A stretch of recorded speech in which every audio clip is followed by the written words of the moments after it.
আমাদের সকলের নামে মিথ্যা, সম্পূর্ণ মিথ্যা মার্ডার কেস দেওয়া হচ্ছে। তারপরে রিসেন্টলি আমি যখন প্রথম একটা প্রতিবাদ করলাম যে এই সরকারের অধীনে নির্বাচন সঠিক হবে না, তারপরের দিনে আমাকে করাপশান চার্জ দেওয়া হলো, তারপরে আমার ব্যাঙ্ক অ্যাকাউন্ট ফ্রিজ করা হলো। এরপরে আমাকে কি করবে আমি জানি না। সেই কারণে আমি মনে করি এই জিনিসগুলো জনগণের স্বার্থে জানা উচিত। একটা কথা হলো, আমি কিন্তু আগেও বলেছি আমি হঠাৎ করে সে এমপি হয়ে তারপরে হঠাৎ করে চেয়ারম্যান হই নাই।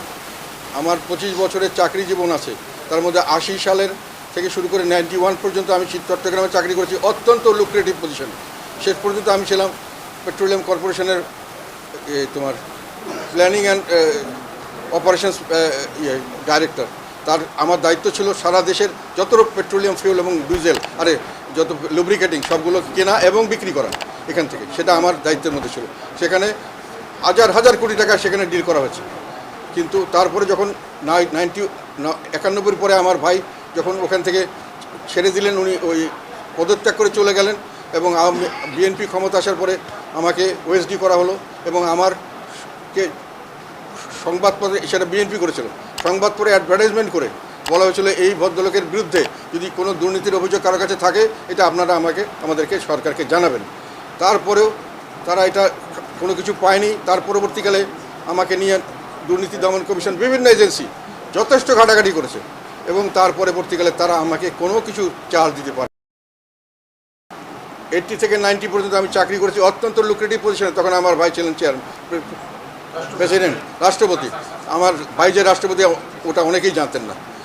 তার ফলে যখন আমাদের বিএনপি ক্ষমতা আসার পরে ডক্টর মোশাররফ হোসেন আমাদের মন্ত্রী হলেন, আবার আমি ওএসডি হলাম, তখন বিভিন্নভাবে আমাকে হেনস্থা করার চেষ্টা করা হচ্ছে, কিন্তু কোনো কিছু করতে পারে নাই। আর আওয়ামী লীগ আমলে আমি যখন 2014-তে ইলেকশন করলাম না এসবের কথায়, আমাদের সঙ্গে আরও 270 জন ইলেকশন করলাম না, আমি ইলেকশনের বিপক্ষে অবস্থান নিলাম। আমার ইলেকশন পাশ করে দেওয়ার চেষ্টা করলো, আমি বললাম আমি করব না।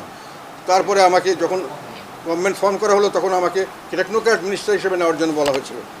আমি সেটাও যখন রিফিউজ করলাম তখন কিন্তু আমি সবার কাছে গিয়েছিলাম, কেউ কিন্তু আমাকে সমর্থন দেয়নি। কোনো রাজনৈতিক দল অনেকে হাসাহাসি করেছে, বিএনপির লোকরা বলেছে আপনি খুব ভুল কাজ করেছেন, আপনার রাজনীতি শেষ হয়ে গেল। অনেক বিদেশিরা আমাকে এই কথা বলেছে। তারপরেও কিন্তু আমি মন্ত্রণালয়ে দায়িত্ব নেইনি, আমরা ওইটব স্যাক্রিফাইস করেছিলাম। তখন শেখ হাসিনা রাগ করে আমার বিরুদ্ধে সমস্ত এজেন্সিকে লাগিয়ে দিয়েছিলেন যে তোরা দুটো বড় বড় মন্ত্রণালয়ে কাজ করেছে যেখানে হাজার হাজার কোটি টাকা ডিল করা হয়, ওনার কোনো না কোনো অপকীর্তি আমরা ধরতে পারবো, করাপশন ওনাকে ধরেন, ওনাকে ঠান্ডা করতে হবে। কিন্তু ওনারা এত কিছু করার পরে কিছু পায়নি। আজকে এসে এখানে আমি জাতীয় পার্টির চেয়ারম্যান, আমি যখন 2018 সালে আমি চেয়ারম্যান ছিলাম না, এরশাদ সাহেব ছিলেন চেয়ারম্যান, তখন যেটা হয়েছে সম্পূর্ণ এরশাদ সাহেব ডিল করতেন।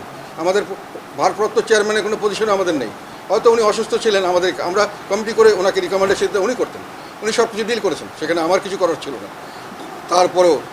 তারপরেও আমার নামে মামলা দেওয়া হয়েছে, আমার দেশে বিদেশে প্রপার্টি আছে ইত্যাদি বলে বিভিন্নভাবে তারা অপপ্রচার করছে এবং আমাকে যাতে করে জনগণের মন থেকে আমি চলে যাই যে না, লোকটা দুর্নীতিবাজের কথা শোনেন না। আল্লাহর রহমতে কোনো লাভ হয় নাই, সত্য কথা সবসময় ফুটে থাকবে। যারা যাই করুক 1 পয়সার দুর্নীতি কোনোখানে তারা আমার দেখাতে পারবে না ইনশাআল্লাহ, এটা আমি দৃঢ়স্বরে বলতে চাই। কিন্তু আমার কি আছে না আছে তারা যেন পরবর্তীকালে এটা প্রকাশ করে, তারা যেটা পেয়েছে, মিথ্যা কথা না বলে। এখন তো আমার সন্দেহ হচ্ছে যে বিভিন্ন লোকের নামে যে তারা বলছে এই লোকের এই অ্যাকাউন্ট পাওয়া গেছে, এত টাকা পাওয়া গেছে, এগুলো সত্য কিনা আমার সন্দেহ হচ্ছে।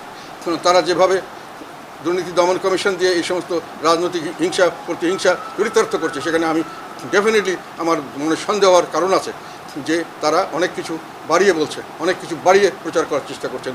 এগুলো সবগুলো হয়তো সত্য না হতে পারে, কারণ আমার ব্যাপারে আমি এটা পরিষ্কার বলতে পারি। এবং আমি যেগুলো কথা বলেছি এখানে সিভিল এভিয়েশনের মন্ত্রণালয়, ট্যুরিজমের যে কোনো অফিসারকে বলতে পারেন, যে কোনো কমার্স মিনিস্ট্রির যে কোনো অফিসারের সঙ্গে কথা বলতে পারেন, হাজার হাজার কোটি টাকা আমার বুঝে গেছে। কোনো জায়গায় কেউ আমাকে কোনো দুর্নীতি করা দেখেছে কিনা বা করতে পারেছে কিনা আমাকে কনভিন্স করতে পেরেছিল। আর